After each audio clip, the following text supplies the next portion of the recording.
Professor Xalak stood at the observation window of the Galactic Navigation Academy's testing center, his 4 eyes blinking in perfect mathematical sequence: left upper, right lower, right upper, left lower.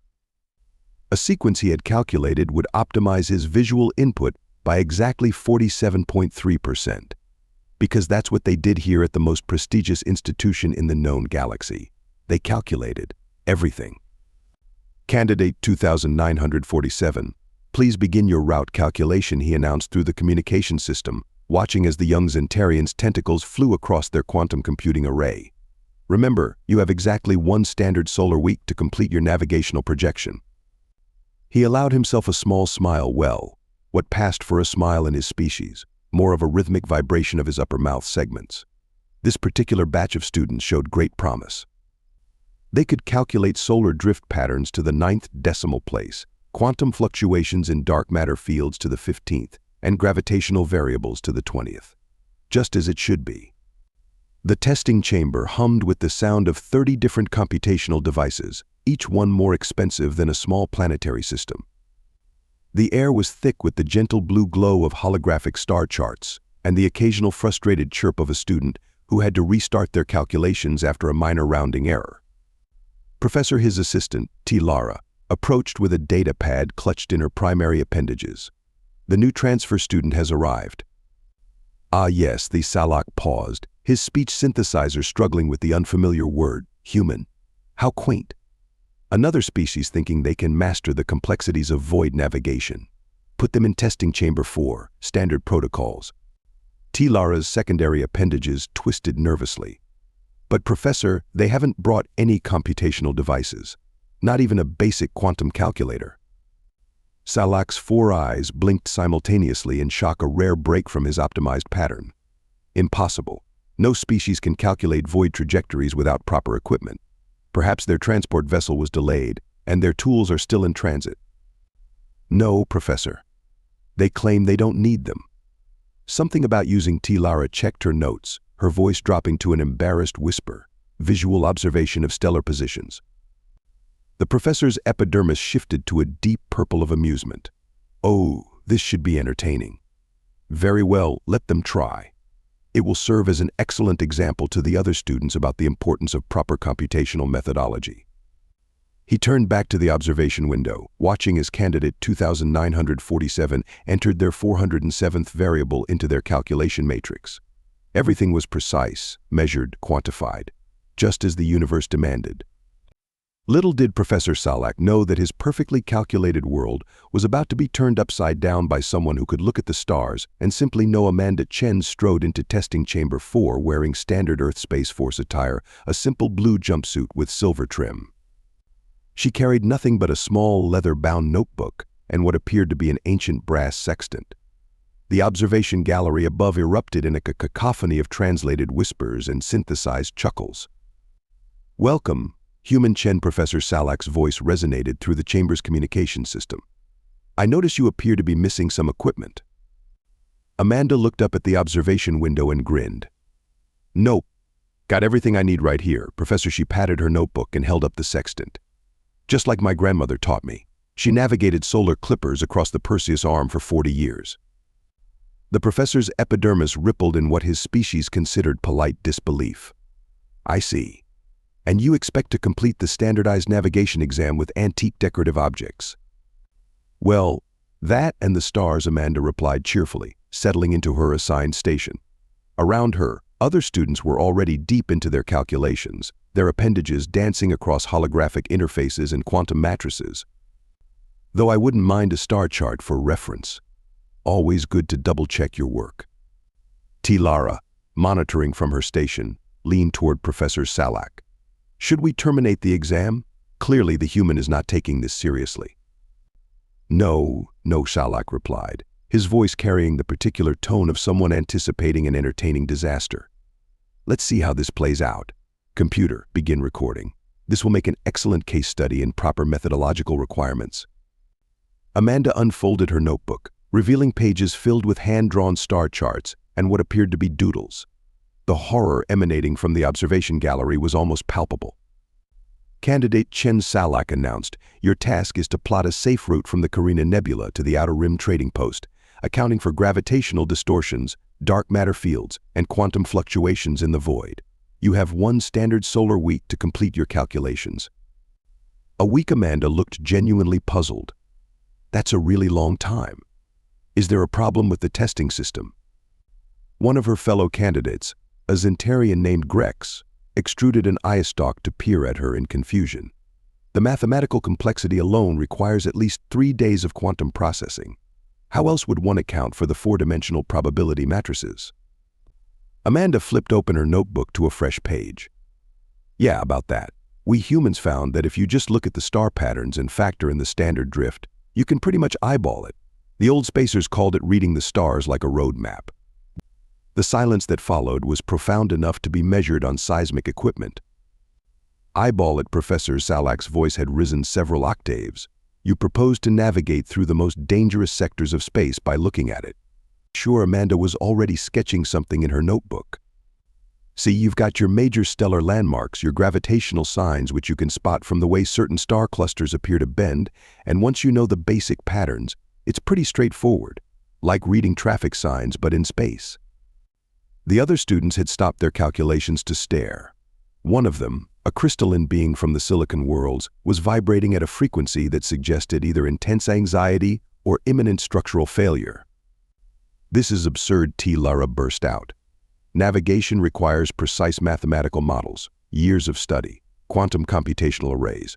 You can't just look at space and know where to go. Amanda shrugged, already making marks with her sextant. Tell that to the ancient Polynesian wayfinders back on Earth. They crossed entire oceans by reading the stars and waves. We just adapted their methods for space travel. Works pretty well, actually. Professor Xalak's 4 eyes blinked in rapid, uncoordinated succession, a clear sign of mental distress. Very well, Human Chen. Proceed with your methodology. But I warn you, if you cannot produce a viable navigation solution, you will fail this exam. No problem, Amanda replied, her pencil moving steadily across the paper. Should have a route mapped out in about an hour. Maybe 2 if I double-check everything. The crystalline student finally lost structural integrity and had to be escorted to the medical bay. Testing chamber 4 resembled a high-tech cathedral of computation. Quantum processors hummed their electronic hymns while holographic displays painted the air with streams of calculations. The chamber's curved ceiling displayed a perfect recreation of the local galaxy arm, stars twinkling with mathematically precise intervals. Beginning standard examination protocols announced the chamber's AI. Quantum interference shields activated. Anti-probability field engaged. Dark matter sensors calibrated to 0.00001% margin of error. The alien students sat in their ergonomically optimized stations, each designed for their specific species. Grex's tentacles spread across 3 different quantum keyboards. The newly reconstructed crystalline student, now reinforced with emotional stabilizers, interfaced directly with their computational matrix through light-based synapses. Professor Xalak's voice echoed through the chamber. You may now access the examination parameters. Remember, each variable must be calculated to a minimum of 12 decimal places. Anything less is simply guesswork. Amanda raised her hand. Quick question. Could you dim the overhead lights a bit? The star map's kind of washing out my view through the observation dome. The observation dome. Lara checked her specifications panel. That's not a functional navigation equipment. It's an architectural feature. Really? Because from here I can see at least 4 major navigation markers. Look, there's the Carina spiral right there. Amanda pointed upward with her pencil. And you can clearly see the gravitational lensing effect from that binary system cluster. Around her, the other students were already deep into their calculations. Holographic displays showed complex mathematical formulas expanding like digital fractals. One student, a gaseous being contained within a navigation suit, had transformed their entire body into a living computational medium, their gases swirling in patterns that represented advanced quantum equations. Starting temporal markers now, the chamber AI announced. You have exactly 1 standard solar week to complete your calculations. Micro-singularity stabilizers engaged for precise time measurement. Amanda pulled out a thermos from her jumpsuit pocket. Anyone want some coffee? My mom makes it with real beans from Brazil. Best stuff in the galaxy for staying alert. The gaseous student's containment suit registered a spike in anxiety particles.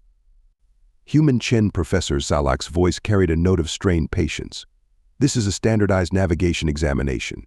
It requires complete concentration and— "Oh, totally agree," Amanda interrupted cheerfully, taking a sip from her thermos. "That's why I always start with a good cup of coffee. Helps sharpen the eyes for stellar observation." Speaking of which, she pulled out her sextant and began taking measurements through the dome, occasionally making notes in her leather-bound book. The other students watched in horror, their calculations momentarily forgotten. Grex's tentacles tied themselves into stress knots. The crystalline student began emitting a high-pitched resonance of distress. Professor Lara whispered urgently, "She's contaminating the testing environment. The others are losing focus on their probability matrices."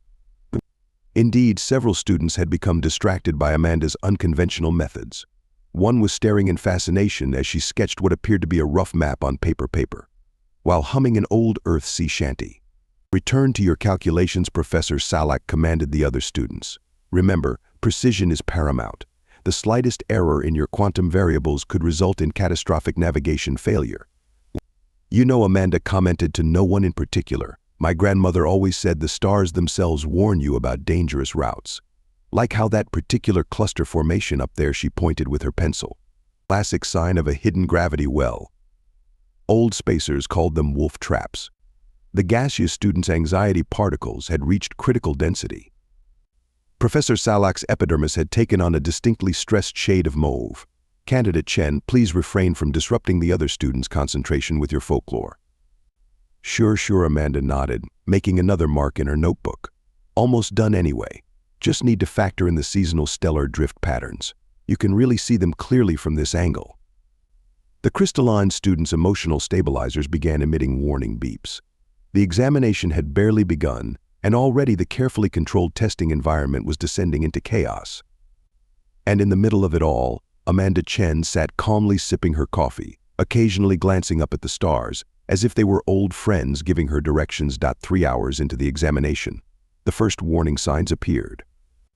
The quantum processors began registering minute fluctuations in their output. Most students, deep in their calculations, didn't notice. But Amanda, glancing up from her notebook, frowned at the slight flicker in the overhead star display. "Hey, Professor," she called out. "You might want to check your power systems. The stars are looking a bit wobbly up there." "Nonsense," Professor Xalak replied. "Our systems are triple redundant with quantum stabilization fields.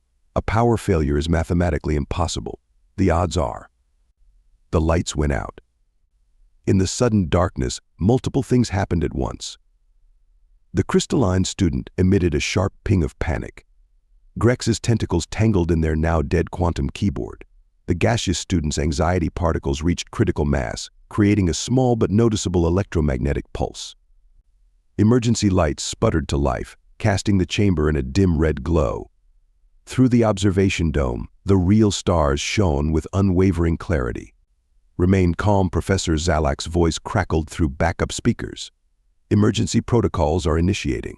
All calculations will be automatically saved," and a second surge hit. The emergency lights died. The backup speakers fell silent. Even the quantum-stabilized computational arrays, designed to withstand solar flares and micro-singularities, went dark. Warning announced the chamber AI, its voice degrading into static. "Critical system failure detected. Quantum interference shields failing. Dark matter containment fields destabilizing. Emergency evacuation recommended in." The AI's voice dissolved into digital noise and stopped. Panic erupted in testing chamber 4. Students who had never gone more than a few minutes without access to computational assistance found themselves completely cut off from their technological support systems. The crystalline student began to develop stress fractures. Grex's tentacles were tying themselves into increasingly complex anxiety knots. Professor Lara's voice carried barely controlled panic. "The navigation exam parameters are still running. Without computational assistance, the students will automatically fail. This will ruin their academic careers." Through the darkness came an unexpected sound. Amanda Chen sipping her coffee. "You know," she said conversationally, "this reminds me of this time my grandmother was piloting a solar clipper through the Horsehead Nebula. Complete systems failure, just like this." Had to navigate the whole route using nothing but starlight and her old sextant. Human Chen Professor Xalak's voice had taken on a strange, strained quality. This is not the time for your charming anecdotes. We are facing a complete technological collapse. Oh, right. Sorry, Amanda stood up, still holding her coffee in one hand and her notebook in the other. What I meant to say is, I can help. I've already worked out our examination route, without computers even. The silence that followed was broken only by the sound of the crystalline student's stress fractures spreading. That's Lara seemed to be struggling with the concept. That's not possible. The calculations alone. Look, Amanda set down her coffee and held up her notebook. The exam asks us to plot a route from the Carina Nebula to the Outer Rim trading post, right? Well, I've been watching those stars up there for the past 3 hours. The real ones, not the holograms. And they're telling us everything we need to know. Professor Xalak's voice carried the weight of someone whose entire worldview was being challenged. Stars don't tell us anything. They are celestial bodies whose positions must be calculated using precise mathematical formulas, and actually, they're like big cosmic road signs, Amanda interrupted. She pointed up through the dome. See that cluster formation there? That's your warning about the gravity well we need to avoid. And that star pattern? Classic marker for a safe corridor through the dark matter field. The way the light bends around that binary system tells you exactly where the quantum fluctuations are strongest.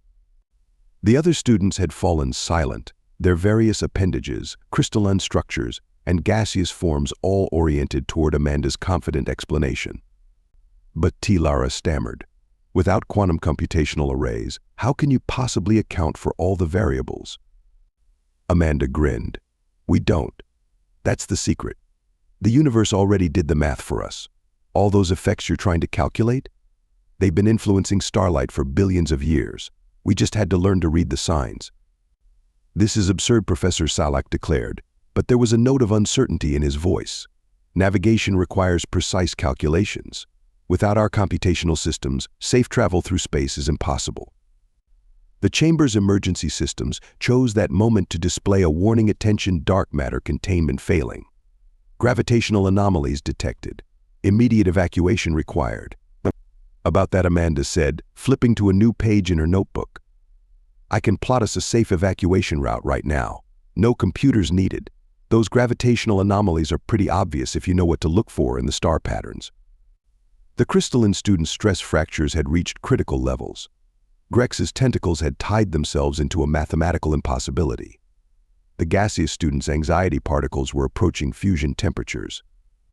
Professor Xalak's 4 eyes blinked in rapid succession as he faced an impossible choice: trust in the ancient art of human celestial navigation, or risk the lives of everyone in testing chamber 4.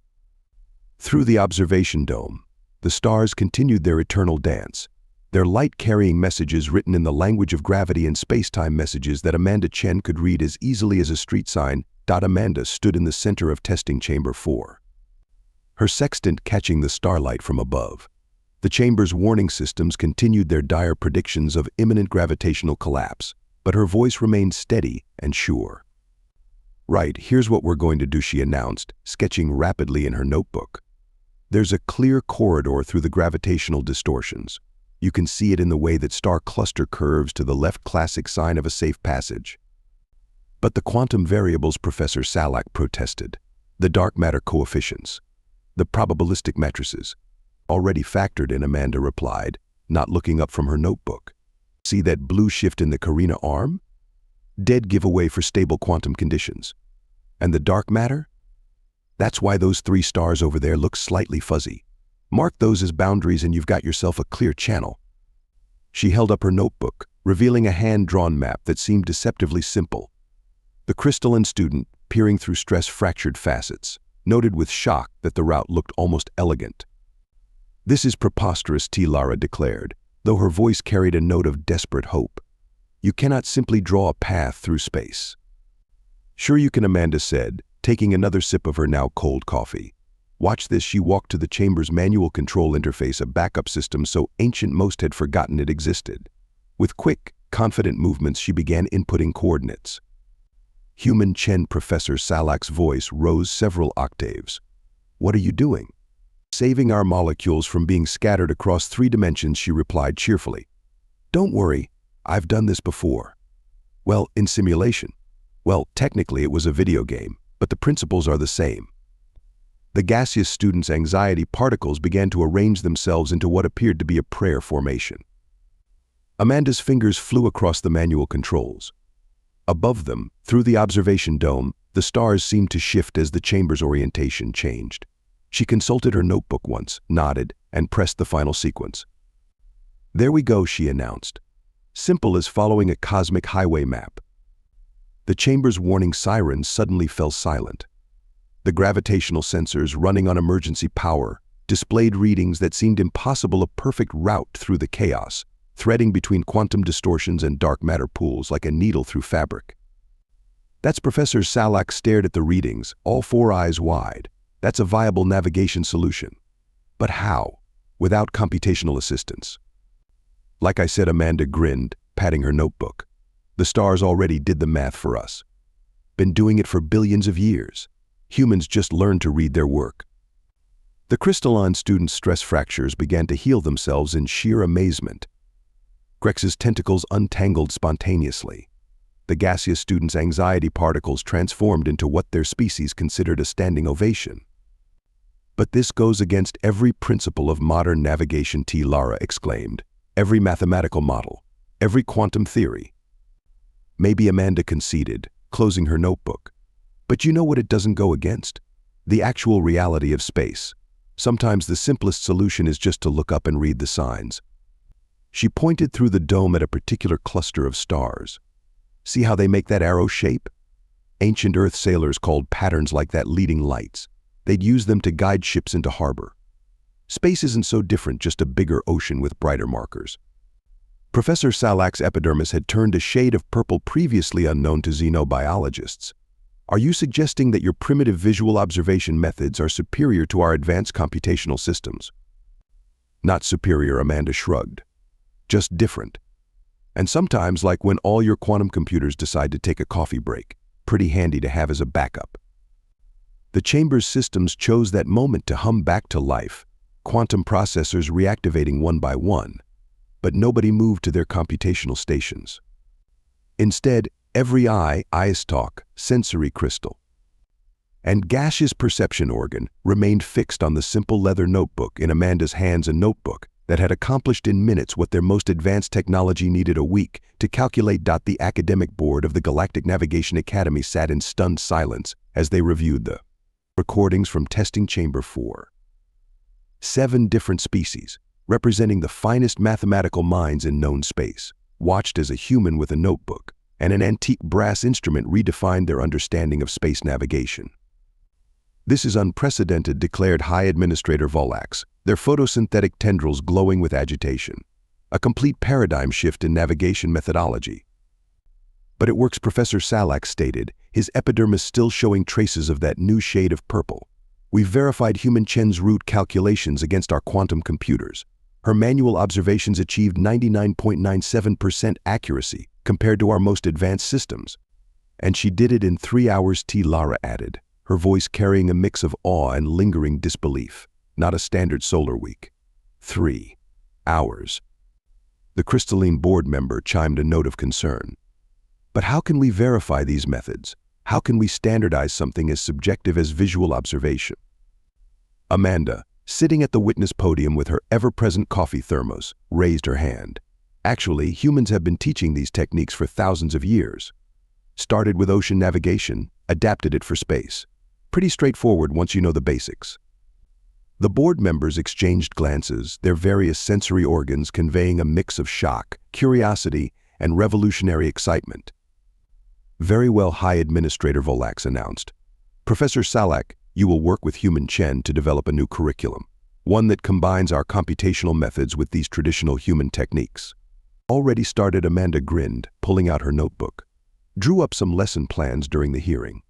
Figure we can start with basic stellar pattern recognition, work up to gravitational lensing effects, then cover quantum distortion signatures." The gaseous board member released a cloud of impressed particles. 6 months later, the Galactic Navigation Academy looked very different. The testing chambers now featured enhanced observation domes alongside their quantum computers. Students learned to cross-reference their mathematical calculations with visual observations, creating a hybrid system that proved more reliable than either method alone. Professor Xalak, his epidermis now permanently tinted with a slight purple sheen, stood in testing chamber 4, watching a new batch of students. A Zentarian was teaching a human how to use a quantum calculator, while nearby, a crystalline being was learning to identify gravitational patterns in starlight. Remarkable progress, Lara commented, reviewing the latest test scores. Navigation accident rates have dropped 47.3% since implementing the combined curriculum. Indeed, Xalak agreed. Though I still can't quite believe the most significant advancement in modern navigation came from, he glanced at his notes, looking at pretty lights in the sky. A laugh came from the chamber entrance. Amanda walked in, now wearing the formal robes of an academy instructor, though she still carried her battered notebook and thermos. "That's humanity for you," she said, pouring coffee into cups of various alien designs. "We're really good at finding simple solutions to complex problems. Sometimes the universe gives you all the answers, you just have to learn to read them." Speaking of reading, Lara interjected, "The Academy Publishing House wants to know when your textbook will be ready. Integration of visual navigation techniques with quantum computational methods is already the most pre-ordered academic text in Academy history." "Almost done," Amanda replied. "Just adding some illustrations. You know, my grandmother would have loved this. She always said the stars had stories to tell, if you just knew how to listen." Through the observation dome, the stars continued their eternal dance, now watched by eyes both organic and crystalline, studied by minds both computational and intuitive. In the vastness of space, different species learned to see the universe through each other's perspectives, creating something greater than either could achieve alone. And somewhere in testing chamber 4, a small plaque had been installed. It read simply, "Sometimes the best navigation computer is the one between your ears." Below it, someone had added in smaller text, "Coffee helps too."